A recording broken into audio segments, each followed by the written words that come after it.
stage?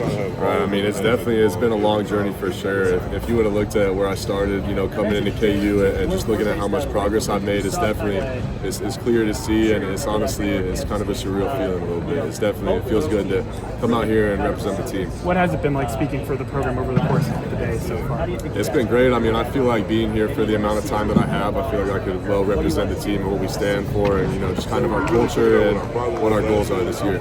Obviously, you've talked to plenty of media. Was there any nerves coming in today? I got to talk to a lot more media that I hadn't seen before. You've seen all of it. Right, yeah. I mean, honestly, I would say it was more nerves coming into it, just because the unknown, you know what I'm saying? Yeah, but once I actually get rolling and I'm just talking to you guys, it's no big deal. The defensive end group had some new additions and some subtractions from the spring and the summer. What have your impressions been of some of the new people coming into the room? Sure. I mean, I think the first name that pops in my head is Justice Finkley. I feel like him coming from Texas, I think he's going to turn a lot of heads this year. And yeah, I'd look out for him. What have you seen from Trey Harris and also from Alex Bray since they came in? Oh, for sure. I mean, definitely Alex Bray, he's a strong dude. I mean, you see him in the weight room repping 4 plates on squat like it's nothing. And you can just tell, he has a big frame. And, I feel like he's going to have a pretty dominant play style, which is going to just complement me well on the other side as well, I think. And then really everybody that's came in, like the other player you mentioned, he just plays a whole lot of speed, kind of plays similar to me, so it's cool just giving him little pointers, little tips, things that help my game, and just seeing if it can help him as well. With the week 0 game, you guys have 3 bye weeks. Having that extra bye week in the season when guys are banged up or kind of going through it. Yeah, I mean, I'd say it's kind of give and take because it's like on one hand you start earlier and you get that extra week. So I mean, I feel like it's kind of give and take. At the end of the day, just handle the adversity, handle whatever's thrown at you, and just take it 1 week at a time. Coach Leipold said earlier today that Missouri is the biggest rivalry. Do you agree with that sentiment? I would say Missouri, to people who live in the Kansas area, I would say that's definitely their biggest rivalry. I mean, me personally, coming from Southern California, not necessarily being a true Kansas kid, by the books, I would say K-State is still at the top of my list. I mean, we have yet to take them down with my time being here, so it's definitely something I got on my calendar. But as with any other game, just keep on still. In general, how is the sense of urgency different going into your last season? Right, I mean, it's times now. You feel me? There's no more time. There's no more waiting and thinking about what you could do next season to prepare and get better. The time is now. It's time to capitalize, and I'm excited to do this final ride with the guys. Last year, I think there was a lot of hype around this team, potentially win the Big 12, potentially making college football playoffs. Right. Obviously, it didn't play out that way. This year, the team is.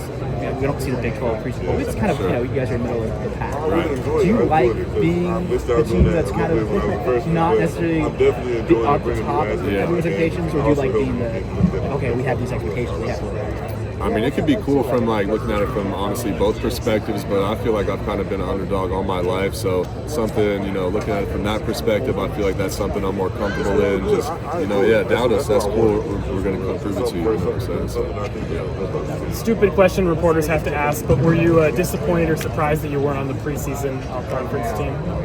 I mean, obviously, you want to see your name on that list, but I mean, at the end of the day, you're going to see what I do this season, and wherever I end up is where I end up.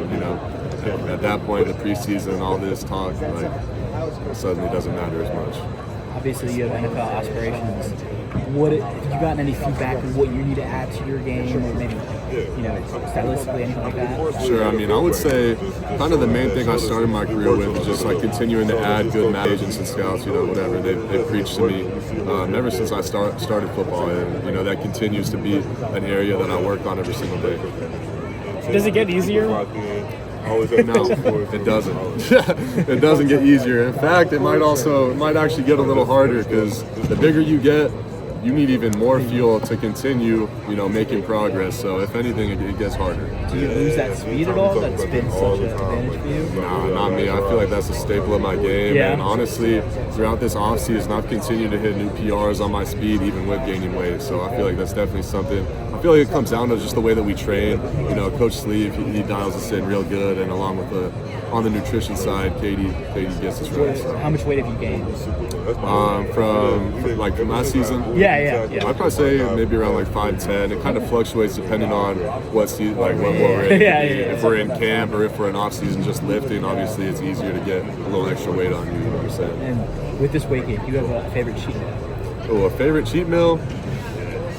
Honestly, I eat anything and everything. So it's like cheat meals I get to eat every single day if I want. Like technically, I mean, obviously I'm worried about putting the right fuel into my body. I don't want to put bad weight on. Yeah, of course. But I mean, when it comes to cheat meals, I feel like I don't know. I don't really hold back on what I eat normally. So it's, you know what I'm saying. Like how